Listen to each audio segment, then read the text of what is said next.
Hey guys, welcome back to my channel.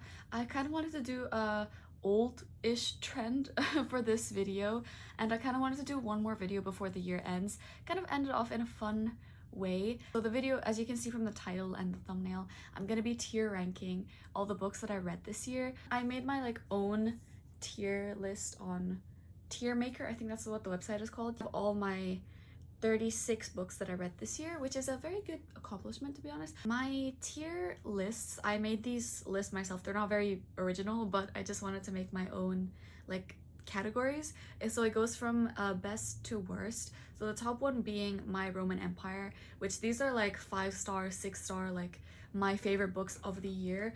These have had an impact on me and I still think about them very often. Secondly is Highly Recommend, which is these are probably 4 stars, 4.5, somewhere around there. Even 5 stars, some 5-star books might not end up on the My Roman Empire because they're not that significant, but I still love them a lot. So yeah, so Highly Recommend would be 4 to 5 stars.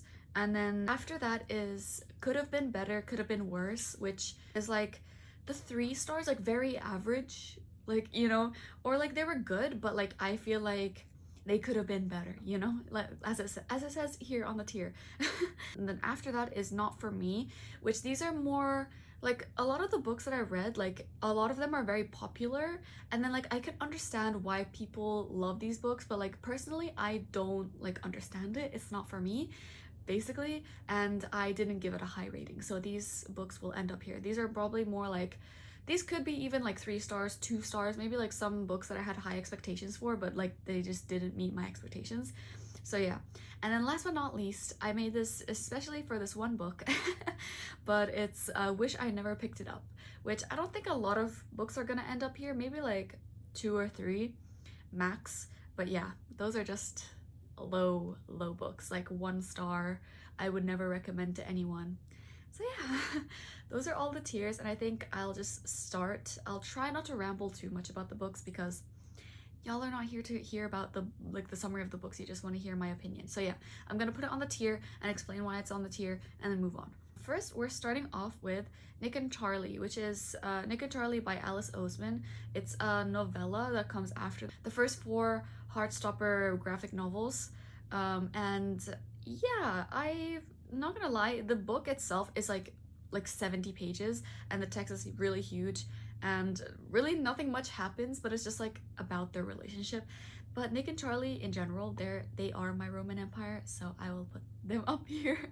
Next is Red, White, and Royal Blue, and I was reading this after I read A Little Life because I wanted a palate cleanser. I wanted a romantic comedy, something that will make me feel better after A Little Life. I gave this a 3.5 or something because the movie, guys, the movie is way better than the book because they cut out so much of the boring shit from the book. So because of that, I'll put it in Could Have Been Better, Could Have Been Worse. Because I gave it a 3.5. I love the relationship of Alex and Henry, but the whole American politics system, really, I did not enjoy that at all. I just I wish I skipped over it, but I just read the whole book. But yeah, moving along to one of my favorite books of this year, which is In the Dream House by Carmen Maria Machado. I think that's how you say their name. And this is a memoir. This is actually the first memoir that I read this year, and it kind of sparked my interest. It sparked my interest in memoirs, and it made me pick up a lot of the memoirs that I read this year. It's because of this book. So yeah, this one definitely would go in My Roman Empire. A lot of the things discussed in this book were very relatable, even though I haven't gone through the same experience as the author. And it's also because it's written in such a unique way, and it flips my expectations and flips everyone's expectations on what they think a memoir should be like. I don't know, the whole structure and everything, that how this book was written was just so special and so unique. So that's why I really enjoyed my reading experience. Okay, next is next is A Thousand Boy Kisses by Tilly Cole. And because of this book, I'm never taking another recommendation that I see on TikTok ever again, because I picked this up when I was very new to reading, literally last year. Probably I bought this book last year December, and it was just because I saw so many people talking about it on TikTok, and this is what I think about it.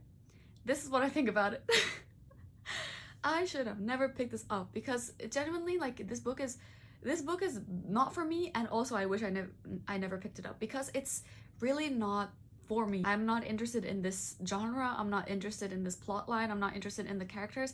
I did not care. The characters were so unlikable and they were so Wattpad. I feel like this is a story from Wattpad. Like, if it's not, I'll be surprised, honestly. My whole experience reading this book was so bad, and I feel bad for my friends who were like listening to my rants about this book. Next up is The White Book by Han Kang. And this book I would put as, it's a poetry collection. It's a fictional poetry collection, which is very unique, very different. And it's actually my first, probably like my first or second-ish poetry collection that I've ever read. So I would put this in highly recommend. I picked this up at a time where I really needed it and like a very rough time. And it really helped me. There was especially this one quote that I'll always remember. It's how learning to love life again is a long, hard, and complicated process, which, like, I know it's such a simple statement and such an obvious statement, but like it really struck a chord because like at that time I was not loving life. So when I read that, I was like, damn, okay, like, yeah, that makes so much sense. So yeah, I really like this book. Highly recommend. Next up is No Longer Human by Osamu Dazai. I read this, like, I picked it up like last year and then I finished it this year. So it took me a while to get into this book because it was really confusing. Like, whenever I read it and like I put it down and picked it back up again, I was so confused as to what I just read, like what I previously read before I put it down, and I didn't really get the hype for it. But at the same time, I don't think it was that bad. I think it just fits in this middle tier. I think I rated it like 3 stars or something. Because a lot of the parts, even though the main character is very unlikable and very problematic, I did relate to him in some aspects, so that's why I kind of enjoyed the book, and a lot of the quotes were very good, so that's why I think it fits perfectly in the middle tier. Next up is one of my most disappointing reads of the year, which is I Who Have Never Known Men by Jacqueline Harpman. I picked this up for Women in Translation Month, mainly because it's such a short read, and I was like, I'll be able to read this in this month. And while that's true, I did not expect my reading experience to be so bad. I don't know, it just was not good.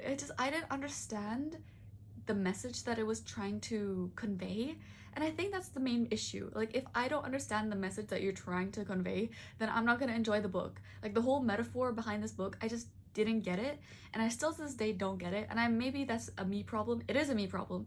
Maybe it's because I'm really stupid. Personally, did not enjoy this book, so I would put it not for me. Next up, we have Please Look After Mother, and this is by Kyung Suk Shin, and this is also what I read for Women in Translation Month.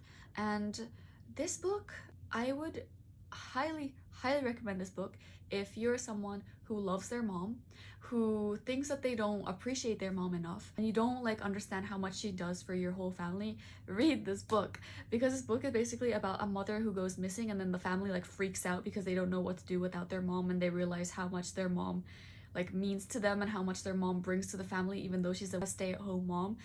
Genuinely, like, this book, like, some of the quotes in this book changed my life, and I was like, oh my god, like, it made me look at my mom in a new perspective, even though like I've known my mom my whole life. It's just so good. It's just so good. So I think I'll put this in highly recommend. I don't know if I would put in My Roman Empire. Next up, we have Almond by Won Pyung-sun, I think.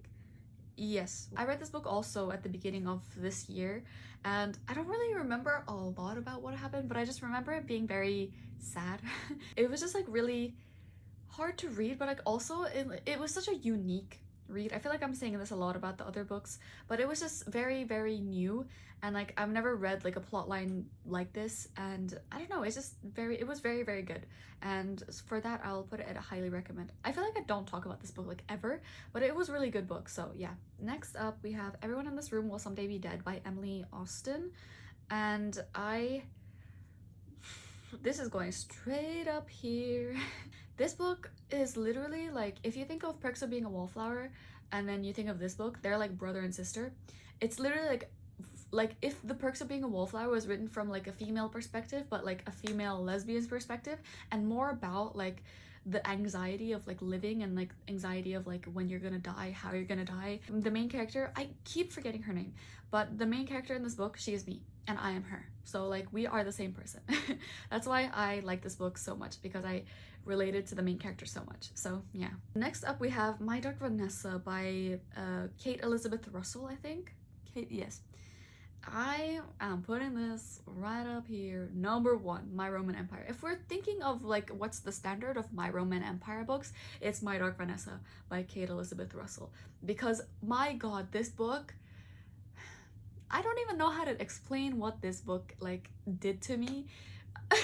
In like a negative and a positive way. Thing is, like, I give this a 5 stars. I would not recommend this book to people because of how heavy the subject matter is and how like deep it delves into the subject matter of, you know, if you want to read this book, I would say highly recommend checking the trigger warnings, because it's very heavy on that subject, as I said. And next up is actually I think I'm gonna do, because this is the second part of the Summer I Turned Pretty series, so I'll do the first one and the second one like one after the other. It makes more sense. The Summer I Turned Pretty by Jenny Han, which got adapted into a TV series, is the only reason why I started reading this book series in the first place, because I don't know, I saw the first season and I was like, oh my god, this series is amazing. Like, I love the series, guys. The series is 10 out of 10, one of my favorite series of all time.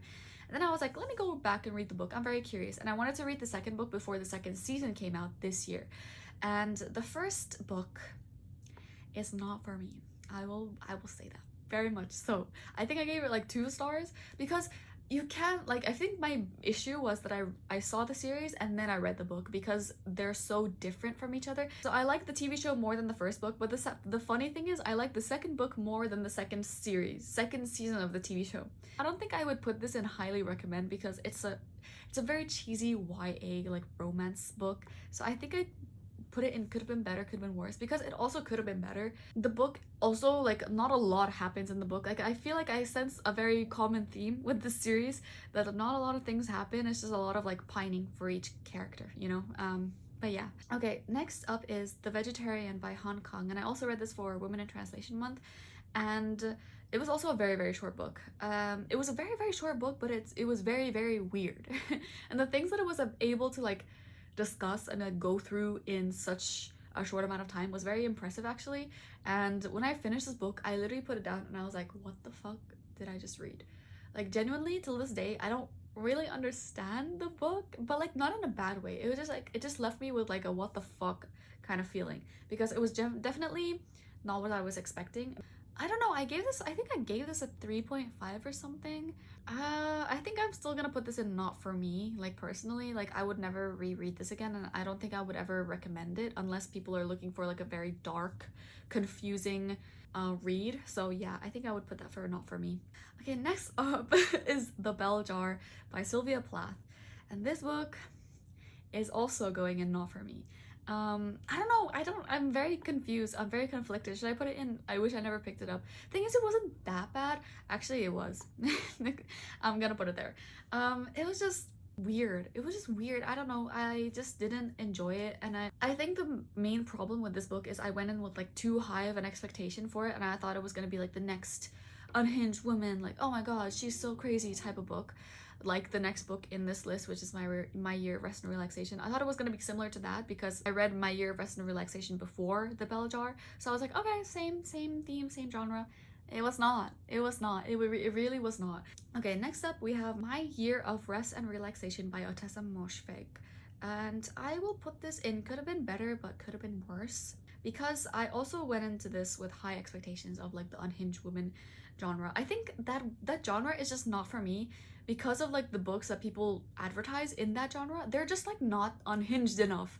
I don't understand, I don't get it. Like, it's not gross enough. Like, I need more gross books. So yeah, this book was good. It was like a pleasant read, and I really enjoyed like my reading experience. It wasn't bad, but it wasn't great.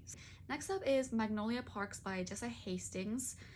This one I will also put in not for me, because it deals with a trope that I really do not like, and the way that she dealt with the trope, like the author, the way she dealt with the trope was not nice. I didn't like it, and it was very boring. It got too repetitive. I think I've talked about this book a lot, so I'm not gonna like go in depth of how I feel about this book, but I just didn't like it. It was just too repetitive. I gave it like a 2.5 or like a 2 stars, so yeah. Beautiful World, Where Are You by Sally Rooney is next, and I would put this in highly recommend, but it's highly recommend for the girls that get it, you know what I mean? Like, this is not a book for everyone, and I can totally see that. Like, I can totally understand why people would like hate this book. It's because it's genuinely no plot, just vibes. Like, genuinely, like, there's not a better way that I can just describe this book than no plot, just vibes. Next up is my favorite book of the year, my favorite book of all time, which is Crying in H Mart by Michelle Zauner. It's another memoir, and I will put this in my Roman Empire because this book changed my life for real. I think I'm just not gonna get into it because I feel like I could talk forever about this book, but just genuinely, this book is my Roman Empire and also made me appreciate my mom more. Please read it. Please read it. Next up, we have Happy Place by Emily Henry, and I will put this in highly recommend. Very close to being my Roman Empire, but like not up to that standard, because some of the parts of this book, like the beginning of the book was kind of slow for me. I kind of didn't enjoy the characters at the beginning of the book, but the more you go into the book, the more you start enjoying the characters, so that's why I'll put it in highly recommend. It was just so relatable and so emotional, and I don't understand how someone can hate this book. I'm sorry. Next up, we have Before the Coffee Gets Cold by Toshika Kawaguchi. Oh my god, I don't know how to say his name. Toshikazu Kawaguchi. Yes, this book was I feel like I could put it in the middle one. I didn't really enjoy this book because I don't really enjoy short story collections. I would rather have had a book completely about one character instead of having like 4 short stories about 4 different characters. You know what I mean? Like, I just felt like it lacked in depth a lot. And I know that's the point because it's just like very small short stories about each couple, but I need depth to enjoy a book, so that's why I'll put it could have been better, could have been worse. Next up, we have Heaven by Mieko Kawakami. I read this also like very early on this year, like at beginning of January. It was not for me.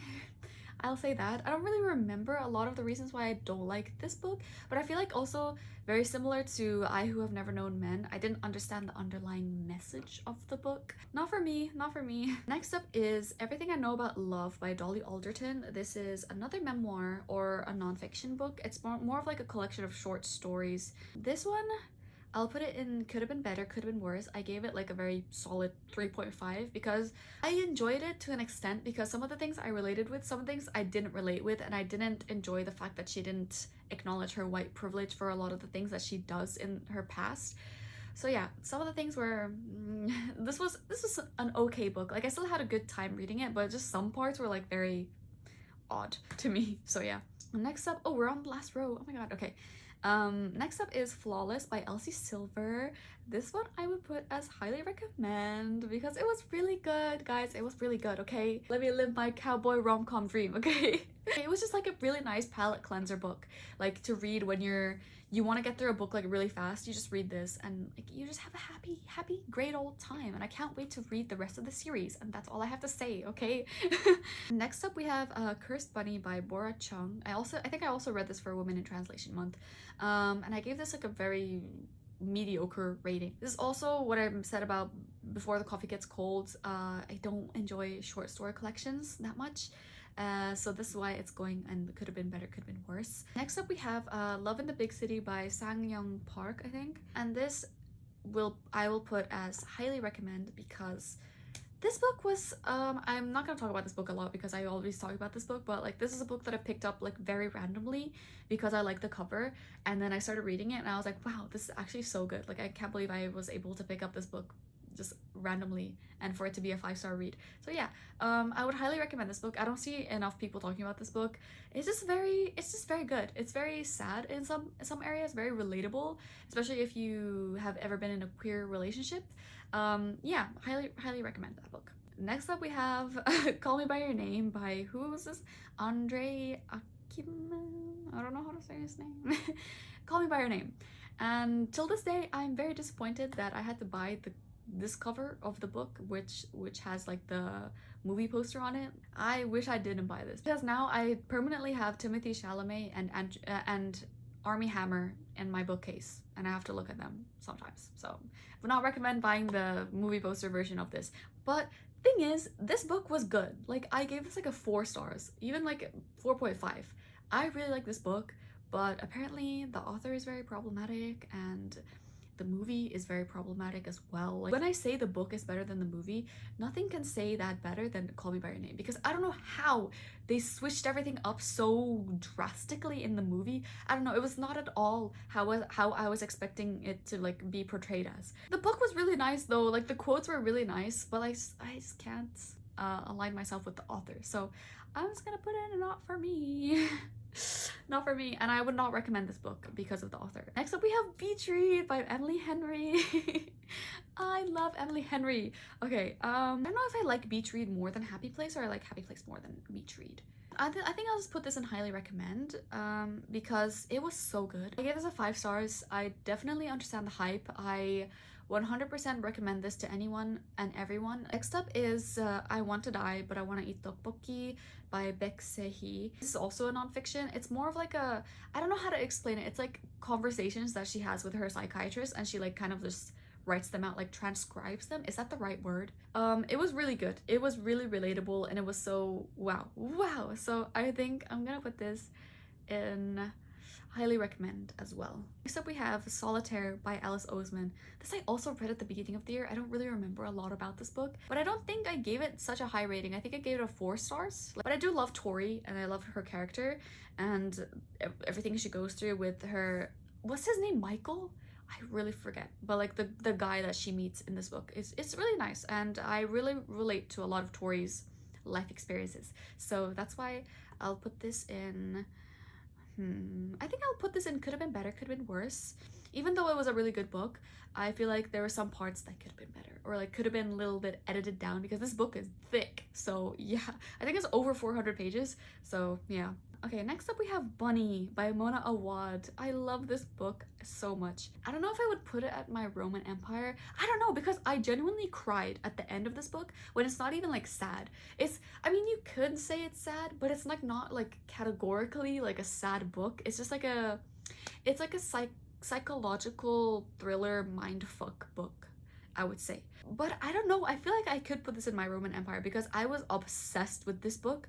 This book, like, genuinely, like the plot twist, the characters, it was something. And then I genuinely, like, whenever I woke up in the morning, I was like so excited to read this book. Like, I've never had that feeling with a book ever, like where I wake up in the morning and the first thing I want to do is read.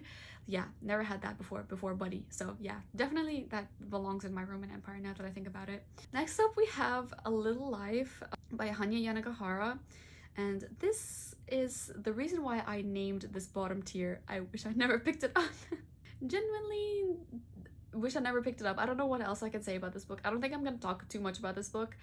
It's just not for me. Me not liking this book is not because I didn't like the writing, I didn't like the plot, I didn't like it, blah blah blah. I just hate the author and the author's intent with this book, and it was just, everything about it was bad. Okay, next up we have Woman Eating. This is one of my most recent reads. Yeah, this is very good. I really love this book, so I'm gonna put this at highly recommend. Next up we have Yolk by Mary H.K. Choi. This one, I feel like I could put this in my Roman Empire, to be honest. It was just that relatable. Like, if you go through like the same experiences as the main character, which I don't completely go through the same experiences as the main character, but some of them are very, like, the way she thinks is very similar to me, so that's why I really related to it. Also, it deals with like sibling relationships and like bad sibling relationships, and I have a bad sibling relationship, so I related a lot to that aspect of it. So yeah, I really enjoyed that. And next up we have Sea Prayer by Khaled Hosseini. This is a very short graphic novel. I think it could also be classified as a graphic memoir because he talks about like things that actual people go through. So I really enjoyed this book. This was actually, like, the fact that it was like so short but so gripping and so emotional at the same time, it's just wow. Like, wow. That's wow is all I can say. I would highly recommend everyone to read this book because it was really good. Second last book is How It Feels to Float by Helena Fox. This book was so strange. This is a book that I've had on my TBR for so long. Like ever since I started reading, I put this book on like my TBR because everyone was like, if you want like accurate mental health representation, if you want like real depression, anxiety depicted in a book, you need to read this right now. Which I understand, but I feel like I'm really not the right target audience for this book. This is YA, and I can understand how this is YA. Like, you know, when you read a book, but it's like it's a specific genre like YA, but you read it and you're like, I don't see how this is YA. Like, I can see how this is like a regular book, like Yoke. Like Yoke, I don't see how that could be like YA, like very specifically YA. This one makes sense why it's YA. Like The Summer I Turned Pretty makes sense why it's YA. Like the way it's written, it's not for like a mature audience at all, and yeah, did not like it. So I will put it for not for me. It's not that bad that I think that I wish I never picked it up, but it was just very much not for me. Last but not least, we have Conversation on Love, which by Natasha Lun. I don't know how to say her name, sorry. Which I haven't finished. I'm like halfway through it, but I'm pretty sure I'm gonna finish it by the end of this year. And with the way that it's going right now, I know where I'm gonna put it. I know I'm gonna give it 5 stars, and it's gonna go up here. It's a nonfiction, also like essay collection. Even if you don't relate to like the whole book, I feel like there's a lot of things that you can pick up on that are very prevalent in your own life, and like lessons that you can implement in your own life in terms of like how you love your friends, how you love your parents, how you love your significant other, and all that stuff. So I feel like this is a very important, very crucial read that everyone will enjoy in some aspect. And that's it, and that's all I have to say for this video. I hope you guys enjoyed. I hope you guys enjoyed me rambling about books yet again. I really enjoyed this, actually. I really like making these tier ranks, tier lists. Yeah, and I've seen a lot of people like make these videos, and I really wanted to join myself. Even though it's not a new trend, I still wanted to join in some way. So yeah, I hope you guys enjoyed it. I hope you guys stick around for next year. This probably is going to be my last video for 2023. See you in 2024, and yeah, hope you have a great new year, guys. Bye!